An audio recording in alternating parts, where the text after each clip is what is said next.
మీరు ఇప్పటి వరకు ఇచ్చిన ఉద్యోగాలు కేవలం 5,000 ఉద్యోగాలు మాత్రమే, ఓన్లీ 5,000 ఇచ్చారండి. 5,089 ఉద్యోగాలు డిఎస్సికి యాడ్ చేశారు. అది మీరు ఇచ్చిన నోటిఫికేషన్ కాదు. యాడ్కు ఉద్యోగాలు పెంచిన వాటికి మాత్రమే మీ లెక్క. ఎందుకంటే కానిస్టేబుల్ నోటిఫికేషన్ మీరు ఇవ్వలేదు, ఎగ్జాము మీరు పెట్టలేదు, గ్రౌండు మీరు పెట్టలేదు. ఏది పెట్టకుండా ఉద్యోగాలు మీ ఎట్టయితాయి? నియామక పత్రాలు మాత్రమే చేస్తే ఉద్యోగాలు మీ అకౌంట్లో పడతాయా? లేదు. మీ ఉద్యోగాలు మీరు చెప్తున్నారు. మరి ఎన్నికల మేనిఫెస్టోలో టీఆర్ఎస్ పార్టీ ఇచ్చిన ఉద్యోగాలే మేము ఇస్తున్నామని చెప్పిరా? మీరేమన్నా చెప్పలే కదా. వాళ్ళు ఇస్తున్న ఉద్యోగాలు మీకు కల్పిస్తామని ఎక్కడ చెప్పలే.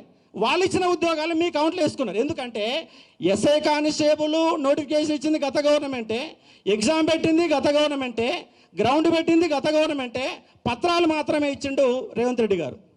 రెండో అంశం, గురుకులాలు 9,000 ఉద్యోగాలు వేశారు. 9,000 ఉద్యోగాల సంబంధించి ఎగ్జామ్ పెట్టింది గత గవర్నమెంటే, నోటిఫికేషన్ ఇచ్చింది గత గవర్నమెంటే, రిజల్ట్ ఇచ్చింది గత గవర్నమెంటే. కేవలం పత్రాలు ఇచ్చారు. ఆ పత్రాలు కూడా మీరు పార్లమెంట్ ఎన్నికల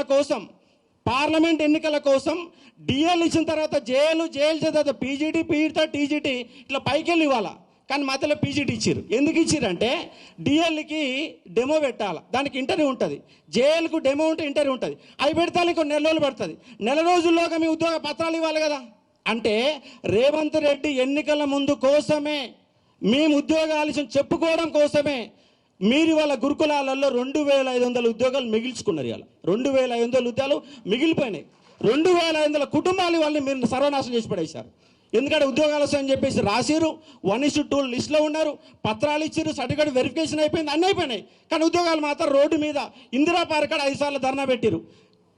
రేవంత్ రెడ్డి గారి ఇంటికి ముట్టడి కూడా 10 సార్లు ముట్టడి చేశారు. అయినా కూడా వాళ్ళ గోస ఇంతవరకు పట్టించుకున్నోడే లేడు.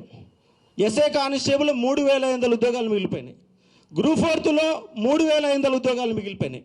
మీరు ఇచ్చిన 60,000 ఉద్యోగాలు అని చెప్తారు కదా. మీరు 60,000 ఉద్యోగాలు ఇవ్వలే, 10,000 ఉద్యోగాలు మిగిల్చుకున్నారు. మీరు వాస్తవంగా చెప్పండి. 10,000 ఉద్యోగాలు మిగిల్చుకున్నారు, కొత్త ఇవ్వాల. సర్టిఫికెట్లు ఇచ్చేసి పత్రాల సీఎం అంటే ఎట్లా చెప్పండి మీరు? రేవంత్ రెడ్డి గారిని మేము ప్రెస్ క్లబ్లలో మాట్లాడి ఈడ మాట్లాడి కాంగ్రెస్ పార్టీని గెలిపిస్తే ఇవాళ పత్రాల సీఎం అయిపోయింది రేవంత్ రెడ్డి గారు. మీ గౌరవ భావంతో మేము కాంగ్రెస్ పార్టీని గెలిపిస్తే ఇవాళ